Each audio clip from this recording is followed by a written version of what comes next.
예, 우리 이 시간 함께 나누실 말씀 사도행전 6장 8절에서 15절까지 말씀입니다. 사도행전 6장 8절에서 15절까지 말씀인데요. 저랑 한 절씩 교독하도록 하겠습니다. 스데반은 은혜와 능력이 충만해서 백성 가운데서 놀라운 일과 큰 기적을 행하고 있었다. 그때 구레네 사람과 알렉산드리아 사람과 길리기아와 아시아에서 온 사람으로 구성된 이른바 리버디노 회당에 소속된 사람들 가운데서 며칠 들고 일어나서 스데반과 논쟁을 벌였다. 그러나 스데반이 지혜와 성령으로 말함으로 그들은 스데반을 당해낼 수 없었다.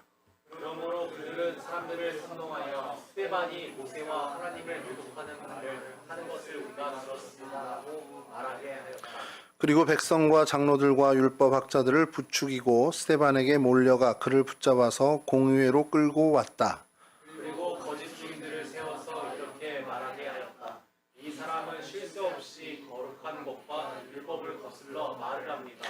이 사람이 나사렛 예수가 이곳을 헐고 또 모세가 우리에게 전하여준 규례를 뜯어 고칠 것이라고 말하는 것을 우리가 들었습니다. 공의에 앉아있는 사람들이 모두 스데반을 주목하여 보니 그 얼굴이 천사의 얼굴 같았다. 아멘. 예, 여러분 스데반이라는 사람을 기억하시죠? 예, 스테반. 스테파노라고 얘기하고요.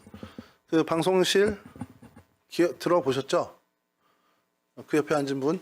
네, 감사합니다. 오늘 스테반에 대해서 좀 잠깐 살펴보려고 하는데, 초대교회 시절입니다. 초대교회 시절에 성령이 임재하는 오순절 사건이라고 저희는 이야기해요. 그 사건이 일어난 다음에 많은 이제 교회 부흥들이 일어나게 됩니다.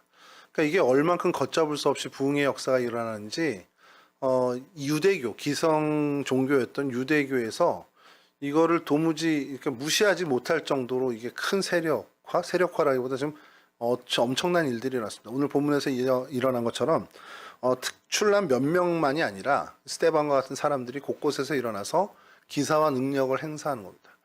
사실 베드로의 설교로 인해서 3,000명이 그 한날 한시 회개하는 일도 벌어지는데, 이게 예수님께서 공생에 3년 동안 하신 일들보다 주님께서 미리 예언하셨던 것처럼 더 크고 놀라운 일들이 이 초대교회에서 막 벌어지기 시작한 겁니다.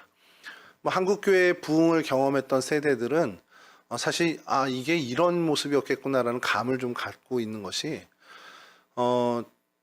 저희 나라 이제 1970년대 중후반부터 80년대 말, 90년대 초까지 교회를 어느 곳에서 개척만 하면 그 교회는 그냥 막 성장을 하는 겁니다. 그러니까 부흥회를 하면은 막 정말 병들었던 사람이 낫기도 하고요. 굉장히 놀라운 일들이 막 진짜 초자연적인 현상들이 일어나는 일들이 이 한국 교회에도 있었다라는 겁니다. 그러니까 그것보다 훨씬 더 강력한 일들이 이 초대교회에서 역사로 일어났었던 거죠. 그러니까 이제 이 유대교는 위기를 느낀 겁니다. 유대교의 이 사람들이 얘네들이 그냥 한때 지나가는 바람이려니 생각을 했는데 그 정도가 아닌 거죠. 그래서 어떻게 보면 눈에 띄는 이 예수 그리스도를 따르는 크리스찬들이죠. 예수 그리스도를 따르는 사람들 중에 눈에 띄는 사람들은 정말 전략적으로 체포를 해서 사실은 이제 죽이기까지도 하는 일들을 서슴없이 하게 됩니다. 그 대표적으로 그 일에 앞장섰던 사람이 우리가 잘 알고 있는 사도 바울이에요. 사도 바울이 되기 이전 사울 때 그 열정을 갖고 있었습니다. 그는 유대교의 질서를 지키는 것이 하나님의 뜻을 온전히 이 땅에 이루는 것이라고 확신했던 사람이에요. 그러니까 그 열심을 갖고 다메섹까지 가서 이제 그리스도인들, 그러니까 예수를 따르는 사람들을 색출해서 죽이려는 열심을 가졌던 사람입니다. 굉장히 먼 지역이에요. 이제 지금은 다마스쿠스라고 해서 예루살렘에서 거의 한 6, 7시간을 가야 되는 그런 정도의 거리인데, 당시에 이제 그거를 말을 타고 혹은 이제 보도로 걸어 다니는 상황인데도 그 먼 곳까지 가서 색출해서 핍박을 했던 사람입니다. 그러니까 그렇게 유대교 역시도 정말 전략적으로 이 사람들을 이제 잡아서 색출해서 진압을 하려고 했습니다. 이 팔레스틴 지역이 예루살렘이죠. 예루살렘에서 눈에 띄는 한 사람이 있었습니다. 그 사람이 바로 스테반이었는데 이 사람도 기사와 능력을 막 행사하는 겁니다. 많은 사람들에게 이적을 일으키고. 그러니까 유대교에서 볼 때 제거 대상 1호가 된 거죠. 사실상. 그러면 이제 스테반이 어떻게 하다 그 위치까지 가게 됐는지를 저희가 좀 살펴봐야 되는데 이제 예루살렘에 그리스도인들이 모여서 예루살렘 교회를 이제 개척했다는 표현은 그렇지만 이제 형성이 된 겁니다. 그리고 그 예루살렘 교회의 사실은 첫 번째 이제 목회자는 주님의 동생인 야고보가 첫 번째 목회자였어요. 근데 그 교회에 주도하는 많은 일들을 맡은 사람들은 늘 이 팔레스틴에 거하던 팔레스틴에서 나서 자라고 있던 히브리파 유대 사람들이 그러니까 유대인 중에 히브리파라고 이제 분류되는 그 사람들이 예수를 믿고 예수님을 따르는 사람이 되어서 기독교인이죠. 기독교인이 되어서 그 교회의 모든 살림이나 이런 것들을 맡아하고 있었습니다. 근데 초대교회의 그 중요한 기능 중에 하나가 복음을 전파하고 하나님의 말씀을 가리키는 것도 있었지만 또 한 가지 그와 못지않게 중요한 일을 했던 것이 가난한 이들의 생계를 책임져 주는 거예요. 그러니까 부자들은 자기 것을 다 내어놓고 같이 나눠 쓰게끔 이 교회에다 내어놓았고요. 가난한 사람들은 그 교회에서 나눠주는 어떻게 보면 구제의 비가 될 수도 있고 먹을 것이 될 수도 있고 그것을 가지고 생활을 하게 되는 그런 구조 시스템이었습니다. 자, 근데 이 일을 하는 사람들이 히브리파라는 사람들, 그러니까 팔레스틴 지역에서 태어나서 그곳에서 자라나서 거기서 유대교인으로 살다가 이제 예수를 만나 기독교인이 된 그 사람들이 이 일을 주도하는 핵심적인 멤버였습니다. 자, 그랬더니 어떤 부작용이 좀 일어나냐면 의도한 건 분명히 아닐 텐데 이 매번 구제하는 일에 뭐 고아라든지 과부라든지 생활이 어려운 사람들이 그 구제를 받았겠죠.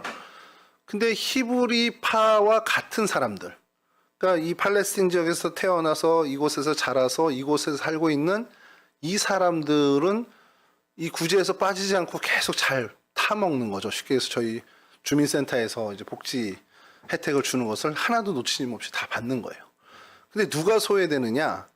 헬라파 유대인. 이 사람들은 누구냐면 팔레스틴에서 나서 자란지는 잘 모르겠습니다만 이 팔레스틴 지역 예루살렘 지금 이스라엘 땅이죠. 이스라엘 땅이 아닌 그 인근에 지금으로 치면 뭐 레바논이라든지 터키라는 이쪽 인근에 해외파입니다. 나가 살고 거기서 자라서 거기서 예수 그리스도를 알게 됐고 혹은 이 팔레스틴에 왔다가 예수를 알게 돼서 기독교인이 된 사람들이에요. 그러니까 우리가 축구 국가대표를 보면 국내파, 해외파 이렇게 나누듯이 그러니까 해외에 좀 그 주요 자기의 삶의 근거를 둔 사람들입니다. 이제 그 사람들이 예루살렘에 와서 예루살렘 교회 멤버들이 됐는데 그 사람들이 자꾸 이 구제에서 빠지는 거예요. 근데 저는 좀 이 성경 본문을 보면서 당연히 빠질 수도 있겠다 생각한 겁니다. 제가 군대에 있을 때 일보계라는 게 있어요. 이제 행정계가 있는데 행정을 담당하는데 일보라는 게 있습니다. 군대에서. 혹시 일보를 아시나요? 일보를 아시는 분? 모르시는구나. 자, 그날 우리 부대에 몇 명이 있습니다라는 것을 매일매일 보고하는 게 일보입니다. 그래서 말일날 되면 재급식 병력 보고라고 해서 이만한 정말 거의 전지만한 거에 연초 병력 몇 명, 급여 병력 몇 명 이거를 다 날짜별로 해서 해야 돼요. 근데 그걸 산출하는 걸 일보라고 합니다. 1일부터 말일까지 매일 보고했던 하사 몇 명, 중사 몇 명, 상사 몇 명, 이병 몇 명, 일병 몇 명 이거를 해요. 당시에 군대에서는 이제 담배를 이제 제공을 하는데 제 이전에는 직접 담배를 주다가 제가 군 생활하는 시절은 연초비라고 해서 그 하루에 56.5원을 지급을 합니다. 그때 당시에. 그래서 그거를 이 사람이 여기에 하루 있으면 56.5원을 줘야 돼요. 이틀 있으면 곱하기 2를 해서 주는 거고 30일을 쭉 있었으면 곱하기 30해서 그 사람의 연초비를 수령해서 줘야 되는 겁니다. 자, 근데 이 사람이 의무대를 가서 입원을 해버렸어. 그러면 한 달 동안에 한 3일이 빠졌다 그러면 56.5원 곱하기 3일을 빼서 받아야 되는 거예요. 그럼 그 돈은 어디서 받냐? 그가 입원해 있는 사단 의무대에 넘겨서 거기서 그 사람의 연초비를 받게끔 수령하게끔 합니다. 근데 이제 사병은 연초비가 다고 간부가 그런 게 오면 급식비를, 수당을 그렇게 계산해서 줘야 되는 거예요. 자, 제가 담당하던 병력이 75명이었습니다. 일단은 우리 여기 소대는. 근데 그걸 가지고 옆 소대 걸 다 수령해서 제가 이제 우리 항공대 걸 다 해야 되니까 그거를 다 했더니 240명분을 해야 돼요. 그럼 이제 저는 75명의 일보만을 하고 다른 일보계들이 한 거를 취합해서 한 달 걸 해야 되는데 일보가 정확하면 문제가 없겠죠. 근데 이 친구가 사단의무대에 갔다 생각하고 뺐는데 그날 저녁에 와버린 거예요. 그러면 수정을 해야 되잖아요. 근데 그거를 군대는 뭐 아시겠지만 안 하는 경우가 수두룩합니다. 그러면 이쪽으로 돈이 나오겠죠. 근데 사단의무대는 이쪽으로 안 나오겠죠. 사단의무대는 걔가 갔으니까 거기서 신청을 안 합니다. 그럼 이 친구 건 신청이 여기서도 저기서도 신청이 안 되는 거예요. 그러면 어떻게 합니까? 사고가 난 거잖아요. 쉽게 얘기해서. 이게 뭐 하루치 56.5원이 상관없는데 며칠이고 또 몇십 명께가 그렇게 되면 큰 돈이란 말이에요. 그럼 행정장교가 그들을 부르죠. 이만저만해서 니네끼리 안 나왔는데 그냥 없는 걸로 하자. 그러면 2등병, 뭐 1병 이런 친구들이 안 됩니다. 저 4,800원 정도 되는데 주셔야 됩니다. 이렇게 할까요? 못하죠. 그래서 네 알겠습니다 하고 갑니다. 그런 일이 벌어지는데 히브리파 유대인, 헬라파 유대인이 있고 삶의 근거지가 해외에 있다 보니까 이 사람들이 여기 와 있는지 혹 자신의 삶의 자리에 가 있는지 모를 때에 준비했던 것이 모자랄 수가 있다는 거예요. 나간 줄 알았는데 와 있네? 그러면 그 사람들을 이번에는 좀 못 주게 됐네. 이렇게 될 수 있다는 거죠. 하여간 이런 어떤 분위기 속에서 헬라파 유대인들의 어려운 사람들이 종종 이 구제비를 받지 못하게 된 거예요. 자, 이게 근데 별 문제가 아니에요. 어떻게 보면 그냥 그럼 내가 받은 거 좀 나눠줄게 하면 되는데 이게 문제가 되려면 문제가 될 수 있는 게 교회란 데가 그렇잖아요. 별거 아닌데도 그냥 이게 시끄러워지면 문제가 되는 거거든요. 제가 늘 전에도 한번 제 후배 목사님이나 전사님들한테 하는 얘기가 우리 방강일 전사님 와 계신데 제가 방강일 전사님에서 한번 얘기했던 것 같아요. 유초동부에서 방강일 전사님이 일을 잘하고 있다 아니면 잘 못하고 있다를 뭘로 판단하냐. 유초동부에서 아무 소리가 안 나오면 진짜 잘하고 있는 겁니다.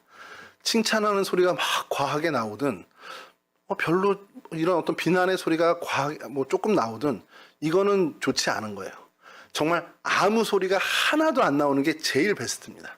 그러니까 교회란 데가 그래요. 이제 그런 어떤 부분들이 그냥 넘어가면 되는데 이 구제비 문제도 별거 아닌데 그냥 오늘 못 받았으면 세준아 너 오늘 못 받았냐? 내 거 같이 나눠 먹자 이러면 되는 거거든요. 근데 이게 문제가 되려면 문제가 돼버리는 상황이 돼버린 거예요. 자, 그랬더니 이 사도들이 어떻게 했습니까? 해결책을. 뭐 사도행전 읽어본 분들은 기억하겠지만 그러면 말씀 전하는 일, 가르치는 일은 우리가 다 할게. 그러면 이 구제나 행정의 이 부분은 따로 우리가 일꾼을 세워서 그 사람한테 맡기자. 그래서 소위 우리 청년부처럼 회장단을 세우는 겁니다. 그래서 7사람을 세워요. 우리는 이제 7집사로 알고 있는데 사실은 정확히 집사는 아니고요. 그냥 7명을 세우게 됩니다. 그 사람 중에 한 명이 스데반이었고 가장 대표적인 사람이 이 스데반이었어요. 근데 그 7명을 세울 때에 기준이 있었습니다. 뭐가 기준이었냐? 지혜롭고 성령이 충만한 사람을 세운 겁니다. 근데 오늘 우리 보면 알겠지만 10절에도 스데반이 지혜와 성령으로 말함으로 이렇게 표현이 되어 있죠. 그러니까 스데반은 기본적으로 지혜와 성령이 충만한 사람이었다는 거예요. 그렇기 때문에 7사람 중에도 들었고 오늘 본문에서도 그가 지혜와 성령의 충만함으로 말을 한 사람이라는 거죠. 그러니까 스데반 그러면 저희가 제일 먼저 기억해야 되는 것은 초대교회의 첫 번째 순교자도 맞지만 그 전에 이 사람은 성령 충만한 사람이었다는 거예요. 근데 이 성령 충만이 왜 중요하냐? 성경에 계속 우리에게 언급하는 것이 이 성령 충만한 사람들의 이야기를 언급하고 있는 겁니다. 구약 시대든 신약 시대든 하나님의 뜻을 온전히 이루어드리고 하나님께 기쁨을 드렸던 그 사람들은 다 하나같이 성령 충만한 사람들이었다는 거예요. 그러니 이러면 여러분 우리가 어떤 생각을 가져야 되냐? 성령 충만한 사람이 결국 하나님의 일을 맡아 했던 사람들이고 성령 충만한 사람들이 결국 정말 이 교회의 역사들을 이끌어갔던 사람들이라는 겁니다. 그러면 우리도 성령 충만한 사람이 되어야 한다라는 것이죠. 제 친구가 한참 전인데 아이가 어릴 때 그 샴푸를 이제 샤워하다가 샴푸가 없어서 이렇게 펌프하는 샴푸 있잖아요. 그걸 좀 아껴 쓴다고 그걸 따서 물을 좀 채웠대요. 그리고서는 닦고서 이렇게 하면 이제 남은 샴푸가 약간 희석은 되지만 나오잖아요. 아, 그렇게 안 씁니까? 이 부르주아들. 그렇게 썼다는 거예요. 근데 그거를 그 친구 아들이 한 뭐 4-5살 좀 됐을 것 같아. 그때 당시 얘기가. 그거를 이제 계속 보면서 신기한 거죠. 아빠가 샴푸통을 갖고 와서 따더니 물을 담아서 하더라고요. 그러니까 얘가 어떻게 생각을 했냐면, 아, 물을 채우면 되는 거구나. 자, 그리고 얘도 뭐 장난감이 됐던, 그리고 이렇게 하는 뭐가 됐든 물을 채우는 거를 본 거대로 똑같이 따라 하더라는 거예요. 근데 이제 자기가 이제 먹는 간식이었겠죠. 간식통이었는데 다 먹으니까 거기다가 이제 물을 채우고는 먹더니 물이야 이랬다는 거예요. 뭐 야쿠르트 같은 거겠지. 그러니까 그걸 제 친구가 보고는 충격을 받은 거예요. 그러니까 저한테 얘기한 게, 아, 이게 우리 애를 좀 달리 생각해야 되나? 어디 좀 따로 보내야 되나? 이런 생각을 했다는 거야. 그래서 걔가 모자란 게 아니고 네가 정확히 안 가르쳐줘서 그런 거야. 이제 그런 얘기를 한참 웃었는데, 생각해보면 여러분 이게 얘는 그냥 뭐가 모자라면 물을 채우면 그게 되나 보다 생각을 했을 거예요. 어린애니까. 근데 여러분 들어있는 게 나오는 거잖아요. 어느 통이든. 컵을 들고 가는데 컵이 가득 찼어. 조심조심 들고 가는데 넘쳐요. 물을 가득 채웠으면 물이 넘치겠죠. 거기에 콜라를 가득 채웠으면 물이 넘치지 않고 콜라가 넘치겠죠. 결국 뭐냐면 뭔지 모르지만 넘치는 건 그 안에 들어있는 게 넘친다는 거예요. 성령 충만해서 그 충만은 뭐냐면 가득 찼다라는 표현입니다. 그럼 여러분들 우리가 성령 충만한 사람이라면 우리 안에서 뭔가 행동을 하고 우리가 이렇게 할 때 뭔가 넘쳐나는 게 성령의 선한 일들이 넘쳐나겠죠.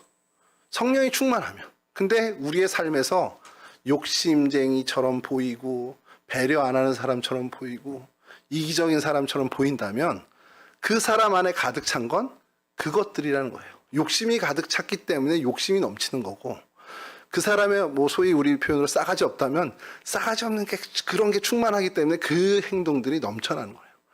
그러니까 넘쳐나는 건 그 사람을 가득 채운 게 넘쳐나는 겁니다.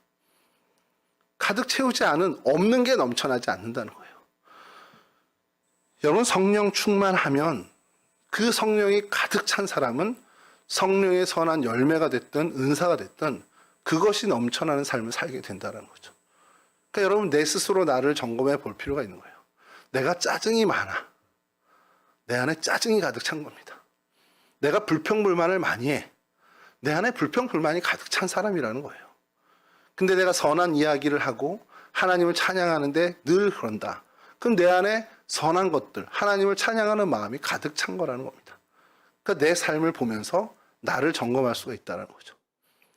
그러니까 여러분 우리가 어떤 삶을 선택해야 되냐? 성령 충만한 삶을 선택하고 우리가 살아가는 우리의 삶의 자리에서 내 삶을 통해 성령 하나님이 일하시는 그 충만함이 넘쳐나서 성령의 선한 일들이 나의 삶에서 넘쳐나 내 주변 사람들을 이롭게 하는 그러한 삶을 우리가 꿈꿔야 한다는 겁니다. 그게 하나님이 우리에게 기대하시는 바죠. 자, 그럼 성령 충만하기 위해서는 뭘 해야 되겠습니까? 자, 성령 충만. 성령 충만에 대해서 별로 관심 없으면 뭐 더 들을 것도 없겠지만 여러분 성령 충만하기 위해서 우리가 해야 되는 딱 2가지입니다. 말씀과 기도입니다. 성령 충만은 말씀 충만이라고 바꿔 얘기할 수 있고 기도 충만이라고 바꿔 얘기할 수 있어요. 말씀에 더욱더 가까이 가고 말씀을 더욱더 내게 정말 내 삶에 가까이 하면 우리는 성령 충만한 인생이 될 수 있습니다. 시시때때로 뭐 새벽 기도 꼭 해라 이게 아니더라도 내가 수시로 하나님을 찾고 모든 일에서 하나님과 어떻게 하죠? 하나님을 늘 그 일에 개입시키는. 그러니까 나의 문제의 나의 삶의 모든 자리에 하나님을 계속 초대하는 거예요. 그게 기도입니다. 하나님 어떻게 하죠? 하나님 이거 어떻게 해주세요? 하나님 좀 도와주세요. 이러한 기도의 삶을 살게 되면 그 사람의 삶은 성령 충만한 삶으로 이어지게 돼 있다는 거예요. 말씀과 기도에 내가 매진하면 나는 성령 충만한 삶으로 자연스럽게 이어질 수 있습니다. 이게 여러분 기독교의 신비예요. 오늘 10절에 있는 그 부분, 성령 충만함으로 지혜로 이렇게 말하는 스데반의 모습을 보면서 그럼 결국 이 사람이 성령 충만해서 뭘 했냐라는 거예요. 여러분 성령 충만해서 뭘 합니까? 성령 충만해서 왜 우리가 성령 충만해야 되겠냐는 거예요. 물론 이제 내가 그리스도인으로 하나님의 자녀로서 행복하게 사는 삶의 그 이유, 어떻게 보면은 방법이 성령 충만이기 때문에 그 얘기를 하지만 성령 충만한 사람이 가장 어떻게 보면은 살아가는 최고의 가치는 하나님께 기쁨을 드리는 삶을 살 수 있기 때문이라는 거예요.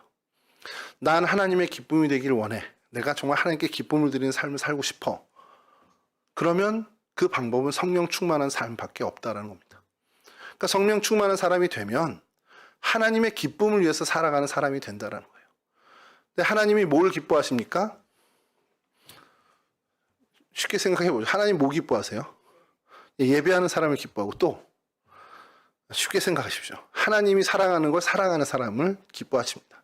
하나님이 좋아하는 거 같이 좋아해 주는 사람 좋아해요. 하나님이 아끼는 거 같이 아껴주는 사람을 하나님은 기뻐하십니다.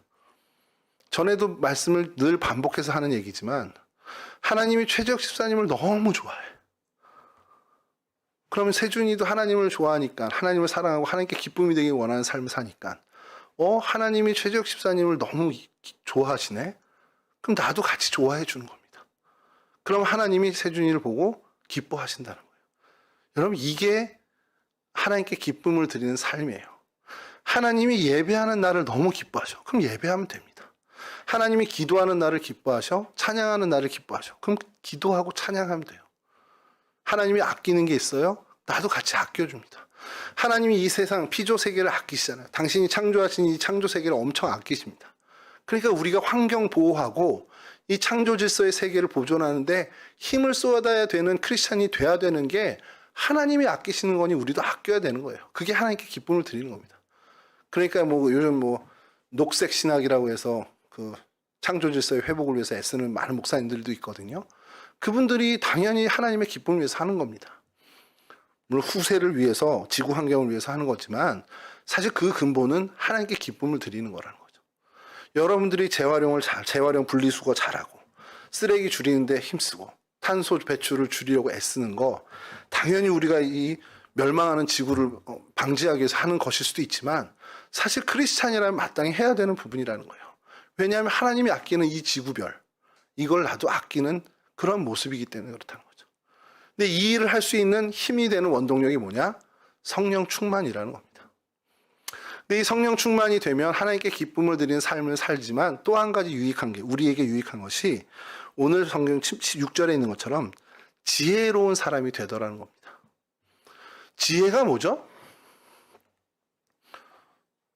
지식과 지혜는 분명히 다르죠. 지혜가 뭡니까? 지혜는 내가 가진 지식들, 경험들, 내 능력을 적재적소에 발휘하는 거예요. 여기에 힘을 들여야 되면 힘을 들이고 여기서 이 재능을 빼야 되면 빼고 여기는 이 재능이 필요하겠구나. 이러한 경험이 필요하겠구나. 그러면 그 경험을 적용하고 이게 지혜라는 겁니다. 그 적재적소가 사실 지혜입니다. 적재적소에 알맞는 것을 적용할 수 있는 능력이 바로 지혜라는 거죠. 지혜는요, 지혜로운 사람이 하나님께 기쁨을 드린다. 이거는 사실 그렇게 크게 연관되진 않아요. 근데 지혜로운 사람은 많은 사람들을 유익하게 하는 삶을 살 수는 있어요. 그리고 내게 큰 행복을 가져다 주는 삶을 살 수 있습니다. 지혜로운 사람 옆에는 늘 그 사람으로 인해서 기쁨을 얻는 사람들이 주변에 머물게 됩니다. 한 사람의 지혜로움으로 인해서 그 공동체가 평화와 기쁨을 얻게 되고 행복까지도 얻게 되는 일들이 있어요. 그래서 성령 충만한 사람은 하나님께 기쁨을 드리는 삶을 살 뿐만 아니라 내 주변의 생명들을 이롭게 하고 유익하게 하는 삶을 더불어 살게 됩니다. 그 핵심이 바로 성령 충만이고 그 성령 충만을 얻기 위해서 우리가 할 수 있는 것은 말씀과 기도라는 거예요.